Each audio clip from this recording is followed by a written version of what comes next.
మన ముకుందాలో లాంగ్ హారాల పండుగ నవంబర్ 8 నుంచి 16 వరకు ఫ్లాట్ 9.99% VA తో వివరాలకు సంప్రదించండి.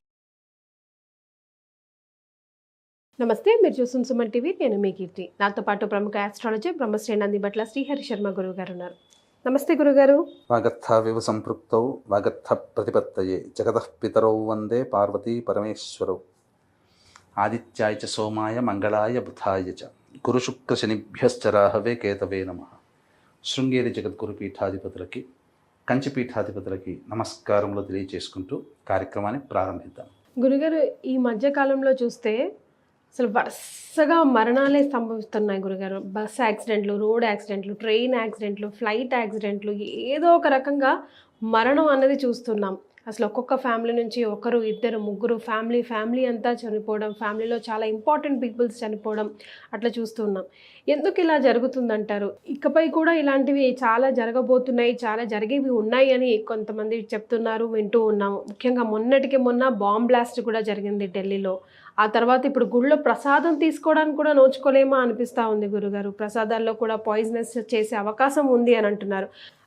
ఈరోజు మనం వీడియో చేస్తున్నప్పటికీ శ్రీశైలం దారిలో కూడా బాంబులు దొరికాయని, బ్యాగ్ ఏదో కనిపిస్తుంటే క్వశ్చన్ మార్క్గా కనిపించి కంప్లైంట్ చేస్తే అందులో బాంబులు దొరికాయని కూడా చెప్తా ఉన్నారు. సో ఇవన్నీ చూస్తుంటే చాలా భయం వేస్తుంది. భయపెట్టడానికి కాకపోయినా ముందస్తు ఇన్ఫర్మేషన్ ఇవ్వడానికి మీరు ఏం సలహా చెప్తారు? ఇప్పుడు ఉన్నటువంటి గ్రహ గతులు అనేటువంటివి సరిగ్గా లేవమ్మా. మనం విశ్వావసనామ సంవత్సరం విశ్వానికి నమ్మకమైనటువంటిది అని చెప్పుకున్నాం గతంలో. కానీ ఈ విశ్వావసనామ సంవత్సరంలోనే అనేకమైనటువంటి దాడులు జరిగాయి. మనకు ఏప్రిల్ మంత్లో మనం చూసినట్లయితే, అంటే దీనికి మూలాలు వెతుక్కోవాలమ్మా. ప్రతి దానికి కూడా రీసెర్చ్ అనేటువంటిది చేసుకోవాలి. ఈ బాంబ్ బ్లాస్ట్ జరిగింది, అలాగే ఈ సంబంధించినటువంటి బస్సు ప్రమాదాలు 10ల సంఖ్యలో కలుపుకుంటే 100ల సంఖ్యలో ఇప్పటికీ మరణించారు. అది సామాన్యమైన విషయం కాదమ్మా. కాబట్టి ఈ సందర్భంగా వీక్షించేటువంటి ప్రేక్షకులు కూడా ఇప్పుడు చెప్పుకోబోయేటువంటి అంశం ఏదైతే ఉంటుందో జాగ్రత్తగా గమనించండి. ఎందుకు ఇది మనకు సంబంధించింది కాదు కదా, మన ప్రాంతంలో జరగలేదు కదా అని అనుకోకండి. ఇది అందరికీ సంబంధించినటువంటిది. ఇది ఎక్కడో ఒక చోట జరిగిన విపత్తు వేరు. ఇది మన భావి జీవితంలో ఎలా ప్రసిద్ధమైన రోల్ పోషిస్తుంది, ఇప్పుడు చెప్పుకునే ప్రతి అంశము కూడా మన అందరి జీవితాల్లోనే జరగబోతాయి, సందేహం లేదు. ఎందుకనంటే రీసెర్చ్ చేశానమ్మా. చాలా రీసెర్చ్ చేస్తే ఒక 100 సంవత్సరాలు వెనక్కి వెళ్ళినప్పుడు ఏ గ్రహాల ప్రభావం వల్ల ఇటువంటిది జరిగింది, ఇప్పుడెందుకు మళ్ళీ తీవ్రవాద దాడి అనేటువంటిది వస్తే మొట్టమొదటి మనం చూద్దాం. మార్చి 29వ తారీఖు రోజున షట్గ్రహ కూటమి, శని మారాడు. ఆ రోజున వేరే దేశంలో సూర్యగ్రహణం, ఇవన్నీ సంభవించాయి. మన భారతదేశంలో సంభవించలేదు కదా, మనకేం సంబంధం లేదు, ఊరికే పాపం పిచ్చిగా మాట్లాడుతున్నాడు, ఏదో ఆయన దానికోసం సొంత స్వలాభం కోసం మాట్లాడుతున్నాడు అని చెప్పి కామెంట్లలో మనం చేసిన వీడియోలకి చాలామంది పెట్టారు. మరి ఏప్రిల్ మంత్లో 22, 24 జరిగింది ఏందమ్మా? పెహల్గాం దాడి జరిగింది కదా, 26 మంది హిందువులు చనిపోయారు, తీవ్రవాద దాడి. మనం 26 మందిని కోల్పోయాం, వాళ్ళు కొంతమందిని కోల్పోయారు, దాడి జరిగింది. తర్వాత అడపా ఇవన్నీ జరుగుతున్నాయి. ఆపరేషన్ సింధూర్ ఇవన్నీ జరిగాయి, అక్కడి నుంచి మొదలయ్యాయి. ఆ షడ్గ్రహ కూటమి తదనంతరం తర్వాత ఇప్పుడు మొన్నటికి మొన్న అక్టోబర్ 18వ తారీఖు రోజున గురుడు మిథున రాశి నుంచి అతిచారముతో ఈ కర్కాటక రాశిలోకి వచ్చాడు. ఇప్పుడు కర్కాటక రాశిలోనే సంచారం చేస్తున్నాడు. 5 డిసెంబర్ వరకు ఉంటాడు, తర్వాత మిథున రాశికి వెళ్ళిపోతాడు. జూన్ 6 వరకు ఉంటాడు వచ్చే సంవత్సరం. తర్వాత మారుతాడు, కర్కాటక రాశిలోకి వస్తాడు మళ్ళీ. ఎన్నడూ లేనంతగా నేను రీసెర్చ్ చేసిన తర్వాత తెలిసినటువంటి విషయం ఏంటంటే, రాబో 8 సంవత్సరాలు మహాగడ్డు కాలం. 1, 2 కాదమ్మా, రాబో 8 సంవత్సరాలు అంటే 2025 సంవత్సరం నుంచి మొదలుకొని 2033వ సంవత్సరం వరకు కూడా మనుష్యులుగా పుట్టిన మనమందరం కూడా అప్రమత్తంగా ఉండాల్సినటువంటి సమయం. జనాలు పిట్టల్లా రాలిపోతారు. ఇది నేను భయపెడుతున్నాను మాత్రం దయచేసి వీక్షించేటువంటి ప్రేక్షకులు కూడా అనుకోకండి. గత చరిత్రని మనం అధ్యయనం చేసిన తర్వాత, అంటే ఎక్కడి దాకా వెళ్ళాను, ఫస్ట్ వరల్డ్ వార్ నుంచి మొదలుపెట్టాను. అంటే గురువు అతిచారం అంటే ఏంటి అని అంటే ఒక రాశి నుంచి ఇంకొక రాశికి వెళ్ళడం, అనుకున్న సమయం కంటే ముందే వెళ్ళడం అతిచారం అని అంటారు. ఇప్పుడు ఏం జరుగుతుంది ఈ అతిచారంలో ఎలా తెలుసుకోవాలి అని అంటే, నవగ్రహాల్లో గురువు, శని, రాహు, కేతు చాలా ప్రధానమైన గ్రహాలు. శని 2.5 సంవత్సరాలు ఒక రాశిలో ఉంటాడు. రాహు, కేతులు ఇద్దరు 1.5 year పాటు ఉంటాడు, 18 నెలల పాటు ఉంటారు. ఇక గురువు రమారమి 370 రోజుల పాటు ఒక రాశిలో ఉంటాడు, అంటే ఒక సంవత్సరం సుమారుగా. అంటే సంవత్సరం పాటు ఒక రాశిలో తను ప్రయాణం చేస్తూ ఉంటే ఎంత సమయం తీసుకుంటుందో ఆ రాశి మారడానికి 370 రోజులు అంటే 150 రోజుల్లోనే పూర్తి చేస్తున్నాడు. ఇప్పుడు మీరు ఒక పనికి ఇక్కడి నుంచి విజయవాడకి వెళ్ళడానికి 5 గంటల సమయం అనుకోండి. గురుగారు మీరు చాలా స్పీడ్గా వెళ్ళిపోయి 2 గంటలు వెళ్ళిపోతే 3 గంటలు మీకు సేవ్ అవుతుంది కదా. ఈ 3 గంటల్లో మళ్ళీ మీరు ఇంకేదో పనులు చేస్తారు కదా. అలా గురువు అతిచారం ఉన్నప్పుడు చాలా ఇబ్బందులు జరుగుతాయి. మంచి జరుగుతుంది, చెడు జరుగుతుంది. చెడు అంటే ఏంటంటే గతంలో జరిగినటువంటి దుస్సంఘటనలకి కొనసాగింపు అని అర్థం. అతిచారంలో గురువుకి అతిచారములో గతంలో జరిగిన సంఘటనలకి కొనసాగింపు ప్రక్రియ. కొనసాగింపు ప్రక్రియ జరిగింది కదా. గతంలో టెర్రరిస్ట్ అటాకు 18 అక్టోబర్ నాడు మారారు. తర్వాత కొనసాగింపు ప్రక్రియ 10 నవంబర్ నాడు జరిగింది. మరి జరిగింది నష్టం ఏంటమ్మా? నష్టమే కదా ఇది. ఉగ్రదాడి మరి కొనసాగింపు అయింది. ఇంకొకటి, ఈ యొక్క గ్రహం ఈ గురువు అతిచార ప్రభావం వల్ల ఏం జరుగుతుందనంటే, ఒక వ్యక్తిని సంతోషపరచడం కోసం కొన్ని తీవ్రమైన నిర్ణయాలు తీసుకోవాల్సిన పరిస్థితి ప్రపంచవ్యాప్తంగా ఉంటుంది. దీనికి ఉదాహరణలు కూడా చెబుతాను. మనకు మహాభారత యుద్ధకాలంలో గురువు అతిచారముతో ఉన్నాడు కాబట్టి యుద్ధం సంభవించింది. అక్కడ ఎవరు సాటిస్ఫై చేయడానికి చేశారు? దుర్యోధనుడు తన యుగోని సాటిస్ఫై చేయడం కోసం చేసినటువంటిది. దాన్ని కొనసాగించారు, యుద్ధం జరిగింది. 1974 నుంచి 1977 వరకు కూడా, అప్రాక్సిమేట్లీ 1975 అనుకుంటా, 75 నుంచి 77 జూన్ వరకు కూడా ఎమర్జెన్సీ పీరియడ్. భారతదేశం మొత్తం కూడా ఒక చీకటి అధ్యాయంగా చెబుతారు. అంటే మీకైనా నాకైనా పుట్టిన ప్రతి భారతీయుడికి హక్కులు కోల్పోయినటువంటి రోజు.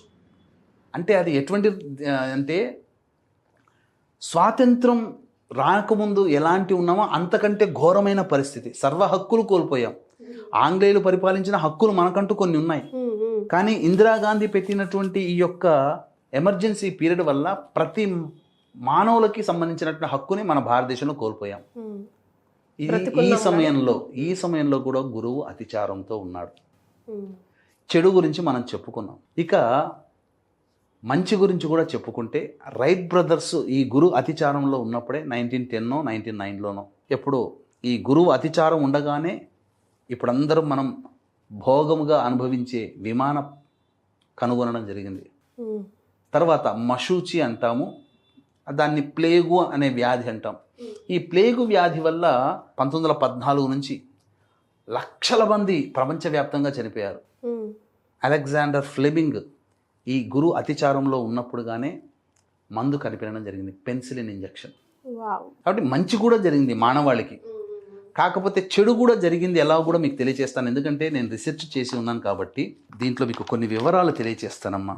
ఫస్ట్ వరల్డ్ వార్ 1914 నుంచి, అంటే 28 జూలై 1914 నుంచి 11 నవంబర్ 1918 వరకు ఫస్ట్ వరల్డ్ వార్ జరిగింది. ఇందులో గురు అతిచారము 1916లో సింహరాశిలో ఉండగా జరిగింది. ఆ 1916 బ్యాటిల్ పీరియడ్ అనేటువంటిది చాలా పెద్దగా సంఖ్యలో, లక్షల సంఖ్యలో జనాలు చనిపోయారు ఫస్ట్ వరల్డ్ వార్లో. సెకండ్ వరల్డ్ వారు 1 సెప్టెంబర్ 1939 నుంచి 2 సెప్టెంబర్ 1945 వరకు జరిగింది. ఇందులో గురువు అతిచారము 1941లో మేషరాశిలో ఉండగా జరిగింది. ఆ సమయంలోనే అమెరికా ఎంటర్ అయింది సెకండ్ వరల్డ్ వార్కి. తర్వాత యుఎస్ఎస్ఆర్, రష్యా కూటమి ఉంది కదా, ఆ రష్యా కూటమి పెర్ల్ హార్బర్ అనే నినాదంతో యుఎస్ ఎంటర్ అయింది. యుఎస్ఎస్ఆర్ ఆపరేషన్ బార్బరోసా, రష్యా కూటమి ఎంటర్ అయింది. అంటే అమెరికా రష్యాలు ఎంటర్ అయినటువంటి సందర్భం 1941 మేషంలో ఉండగా. ఈ మేషము సింహము ఏంటి అని అంటే, ఈ ద్వాదశ రాశుల్లో అగ్నితత్వ రాశులు, అంటే యుద్ధాన్ని ఉసిగొల్పే రాశులు. అంటే గురువు యుద్ధాన్ని ఉసిగొల్పే అగ్నితత్వ రాశులైనటువంటి మేషసింహంలో ఉండగా వార్లు జరిగాయి. మళ్ళీ ఎప్పుడు జరగబోతుంది అంటే 14 మే 2025 నుంచి మిథున రాశిలోకి వచ్చాడు. ఈ సంవత్సరం మేలో 14కి వచ్చినటువంటి గురువు 23 అక్టోబర్ 2032కి, అంటే 8 సంవత్సరాల్లో 21 సార్ల పాటు తన యొక్క గమనాన్ని మార్చుకున్నాడు. ముందుకి వెనక్కి మధ్యలో వక్రగతి. కాబట్టి 31 అక్టోబర్ 2026వ సంవత్సరంలో సింహరాశిలోకి వస్తాడు. 25 జనవరి 2027కి మళ్ళీ కర్కాటకంలోకి వచ్చేసేస్తాడు. అంటే నవంబర్, డిసెంబర్, జనవరి ఎగ్జాక్ట్గా 3 నెలల పాటు ప్రపంచవ్యాప్తంగా యుద్ధములు జరిగే అవకాశం ఎక్కువగా ఉంటుంది. తరువాత శని మార్పు కూడా దీనికి కారణం. ఈ శని రేపు 2027 సంవత్సరం తర్వాత నీచ స్థితి అయినటువంటి మేషరాశిలోకి వస్తాడు. మేషరాశిలో ఉండగా అప్పుడు ఏంటనంటే మేషరాశిలో ఉన్నటువంటి శని నీచ స్థితి పొంది ఉండి 14 మే 2028 మళ్ళీ సింహరాశిలోకి గురువు ఉంటాడు. ఎప్పటి వరకు 24 జూలై 2028. ఆ మధ్య కాలంలో కూడా ఉపద్రవాలు వస్తాయి. మళ్ళీ యుద్ధములు కానీ సామూహికంగా ప్రపంచవ్యాప్తంగా ప్రకృతి పరంగా కానీ యుద్ధములు ఇవన్నీ కూడా వైపరీత్యాలు, మనం ప్రాణ నష్టం ఎక్కువగా ఉంటుంది. 31 అక్టోబర్ 2026 నుంచి 25 జనవరి 2027 మధ్యలో ప్రాణ నష్టము, భూ నష్టము, చాలా విధంగా ఆస్తి నష్టములు ఉంటాయి.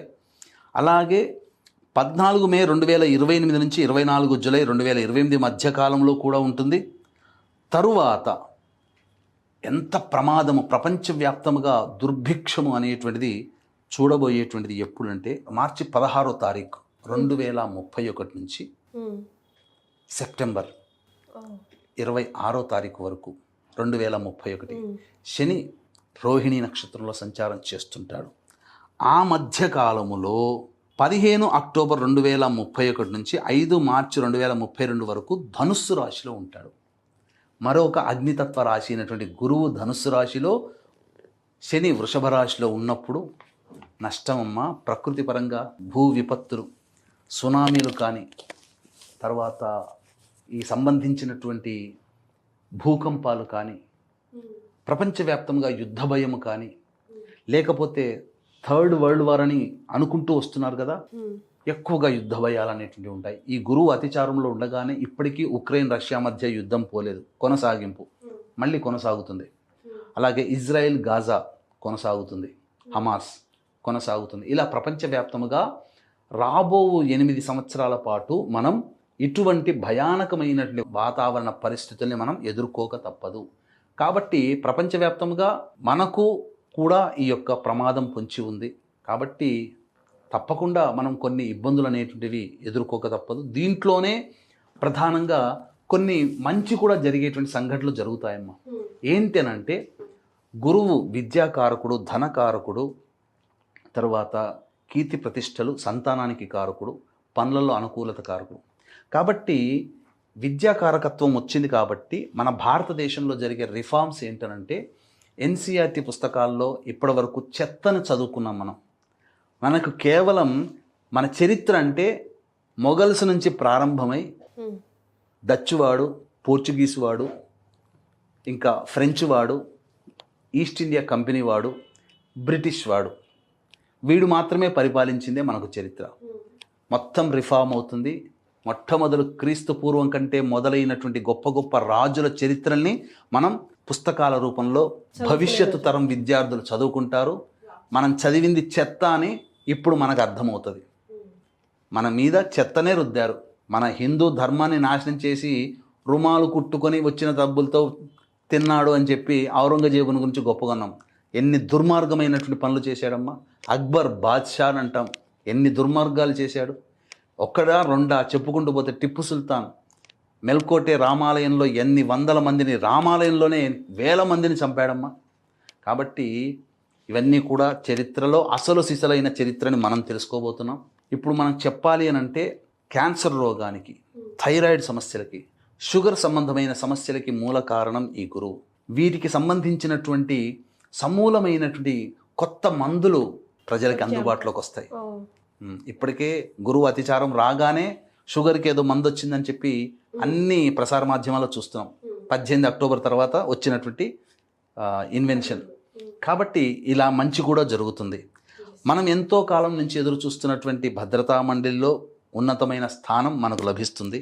లేదు అది పక్కకు తోసి దానికంటే గొప్పదయ్యే శక్తివంతమైనటువంటి దేశాల కలయికల్లో మనం ప్రధాన భాగస్వామి, ఒక గొప్పదైనటువంటి స్థానాన్ని మనం పొందుతాం. ఇక భద్రతా మండలితో సంబంధమే లేదు. ఇక మనం ఉన్నటువంటి ఏర్పరిచిన గ్రూపే పెద్దదయ్యే అవకాశం అందుబాటులో ఆ చిరకాలంలోనే ఉంది. కాబట్టి కొన్ని నియమాలు అనేటువంటివి కూడా ఈ యొక్క సమస్య ప్రపంచవ్యాప్తంగా మనం చెప్పుకున్నాం, మంచి చెప్పుకున్నాం, చెడు చెప్పుకున్నాం. కానీ మనము దైనందిన జీవితంలో కొన్ని నియమాలు కూడా పాటించినట్లయితే ఆ యొక్క గురువు అతిచార ప్రభావం వల్ల వచ్చే సమస్యల నుంచి మనం బయటపడతామమ్మా. అవి ఎలాంటివి ఉంటాయి గురుగారు? ఏం చేయాలంటారు? ఎప్పుడు చేయాలంటారు? ఎలా చేయాలంటారు? ఇలాగ మనం చూసుకున్నట్లయితే ప్రతి వాళ్ళు కూడా దత్తాత్రేయ ఆరాధన చేయాలి. అసలు సిసలైన దత్త స్వరూపము అంటే దత్తాత్రేయుడే. అత్రి అనసూయులకి పుట్టిన దత్తాత్రేయుడే గురువు.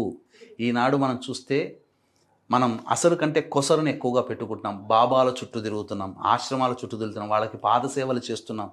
మనిషిగా పుట్టి మనిషిగా రోగాల బారిన పడి చచ్చినటువంటి మనుషులకి గుళ్ళు గోపురాలు కట్టుకుంటూ మనం పూజించాల్సినటువంటి దౌర్భాగ్యమైనటువంటి స్థితిలో మనం ఉన్నాం. అందరూ అవధూతలే. అవధూతల్లో ఎవరు తక్కువ వారు? శృంగేరి పీఠాధిపతులు అవధూతులు కాదా? రమణానంద మహర్షి అవధూతలు కాదా? కంచి పీఠాధిపతి చంద్రశేఖరానంద సరస్వతి అవధూత కాదా? మాణిక్య ప్రభు అవధూత కాదా? అక్కల్కోట్ మహారాజు అవధూత కదా? ఎవరికి లేనట్టు ఎవరు అవధూతలు? అవధూతలను ఏమన్నా గుళ్ళు గోపురాలు కట్టి అభిషేకం చేయమన్నారా? పిచ్చి పనులు చేస్తున్నాం, మనం అజ్ఞానంతో చేస్తున్నాం. కలియుగ ధర్మం ఏంటనంటే పాపములు పెరగాలి, పుణ్యము తగ్గాలి. పాపం పెరగాలంటే దేవతలు, మనకు వేదాల్లో చెప్పిన దేవతని కాకుండా అవధూతలుగా ఉన్నటువంటి వాళ్ళని పూజిస్తున్నాం, అభిషేకాలు చేస్తున్నాం, హారతులు పడుతున్నాం. భక్తుడు ఉండాల్సిన చోట దైవాన్ని పెడుతున్నాము, దైవం ఉండాల్సిన చోట భక్తుని పెడుతున్నాం.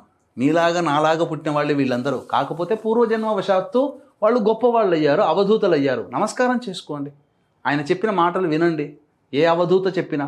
అంతే తప్ప హారతులు పట్టడాలు, గుళ్ళు గోపురాలు కట్టడాలు, అభిషేకాలు చేయడాలు, అసలు దైవమే మంత్రమే బీజాక్షరాలే లేదు, యంత్రమే లేనటువంటి వాళ్ళకి కూడా ఈ రోజున చేస్తున్నారు. అవన్నీ మానుకోండి. ఎందుకంటే దైవం కాదు, ఒక అవధూతగా గౌరవిద్దాం, అంతవరకే. ఇప్పుడు నేను ఒక మంచి మాటలు చెప్పానమ్మా, నన్ను పూజించమన్నా, దాని అర్థం నన్ను ఆ మంచి మాట చెప్పినందుకు గౌరవించాను, అంతవరకే.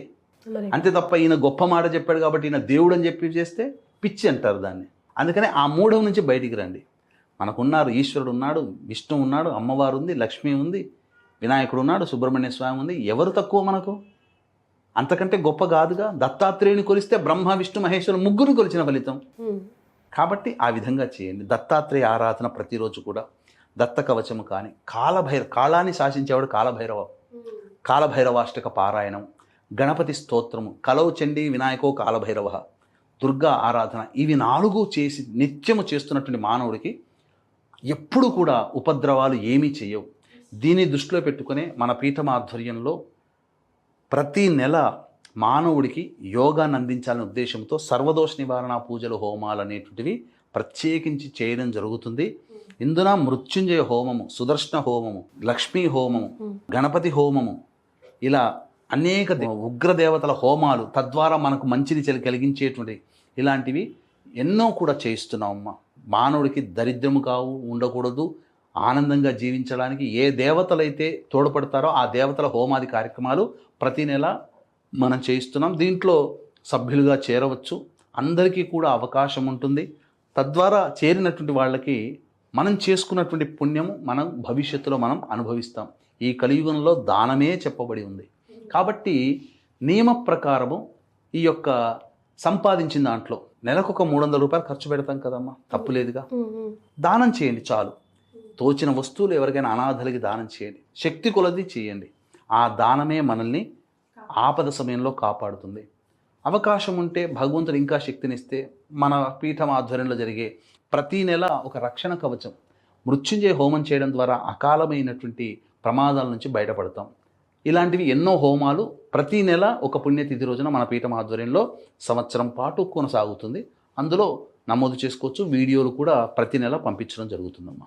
చాలా సంతోషం గురుగారు, ఈ వీడియో ద్వారా చాలా ఇంపార్టెంట్ సమాచారాన్ని అందించారు. ధన్యవాదాలు. సర్వం శ్రీ ఉమామహేశ్వర పరబ్రహ్మార్పణమస్తు.